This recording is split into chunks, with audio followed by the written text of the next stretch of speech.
Hi friends, ನಮಸ್ಕಾರ ಎಲ್ಲರಿಗೂ. Friends, ನಾನಿವತ್ತು ಉತ್ತರ ಕರ್ನಾಟಕದ ಸ್ಪೆಷಲ್ ಖಾರ ಚಟ್ನಿ ಅಥವಾ ಕೆಂಪು ಚಟ್ನಿ ಮಾಡೋದನ್ನು ಇಲ್ಲಿ ನಾನು ತೋರಿಸ್ಕೊಡ್ತಿದ್ದೀನಿ. ಇದು ಒಂದು ಅರ್ಧ ಕೆಜಿಯಷ್ಟು ಮೆಣಸಿನಕಾಯಿ ಅದ ಫ್ರೆಂಡ್ಸ್. ಇವನ್ನ ನಾವು ಮತ್ತು ಇದಕ್ಕೆ ನಾನು ಒಂದಿಷ್ಟು ಹುಣಸೆಹಣ್ಣು, ಒಂದು ಚಿಕ್ಕ ಲಿಂಬೆಹಣ್ಣು ಗಾತ್ರದಷ್ಟು ಹುಣಸೆಹಣ್ಣು ತೊಗೊಂಡಿದ್ದೀನಿ, ಒಂದು 2 ಗಡ್ಡೆ ಬೆಳ್ಳುಳ್ಳಿ, ಜೀರಿಗೆನ ನಾನಿಲ್ಲಿ ಹುರಿದಿಟ್ಕೊಂಡಿದ್ದೀನಿ. ಹಾಗೆ ಮೆಂತ್ಯಕಾಳನ್ನು 1 ಟೀ ಸ್ಪೂನ್ ಅವಷ್ಟು ಮೆಂತ್ಯಕಾಳನ್ನು ನೆನೆಸಿಟ್ಕೊಂಡಿದ್ದೀನಿ.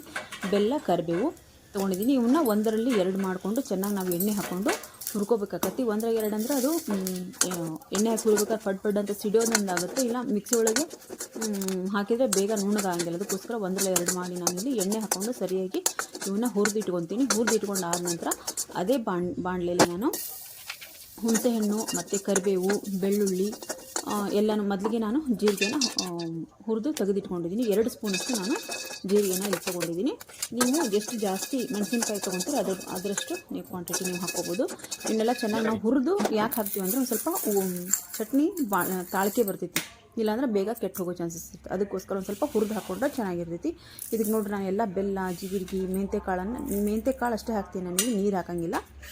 ಎಲ್ಲನೂ ಹಾಕಿ ನಾನಿಲ್ಲಿ ರುಬ್ಕೊತೀನಿ. ಇದಕ್ಕೆ ನೀರು ಹಾಕದೇ ರುಬ್ಬಬೇಕು.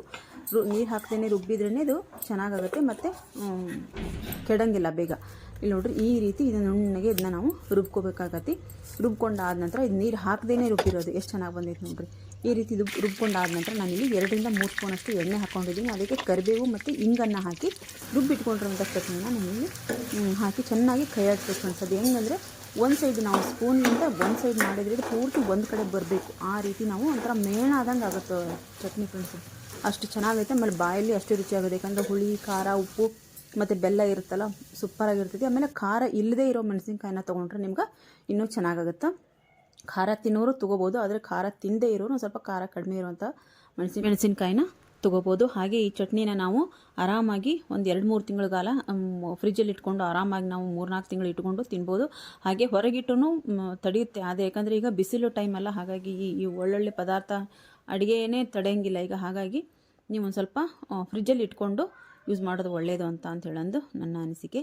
ಹಾಗೆ ಈ ವಿಡಿಯೋ ಇಷ್ಟ ಆಗಿದೆ ಅಂತ ಹೇಳಂದು ನಾನು ತಿಳ್ಕೊತೀನಿ. ವಿಡಿಯೋ ಇಷ್ಟ ಆದರೆ ದಯವಿಟ್ಟು ಒಂದು ಲೈಕ್ ಮಾಡಿ, ಹಾಗೆ ಶೇರ್ ಮಾಡಿ, ಕಮೆಂಟ್ ಬಾಕ್ಸಲ್ಲಿ ಕಮೆಂಟ್ ಹಾಕೋದನ್ನು ಮರಿಬೇಡಿ. ನನ್ನ ಚಾನಲ್ನ ಸಬ್ಸ್ಕ್ರೈಬ್ ಮಾಡ್ಕೊಳ್ಳಿ. ಮತ್ತೆ ಮುಂದಿನ ವಿಡಿಯೋದಲ್ಲಿ ಸಿಗ್ತೀನಿ. ಬಾಯ್ ಫ್ರೆಂಡ್ಸ್, ಬಾಯ್.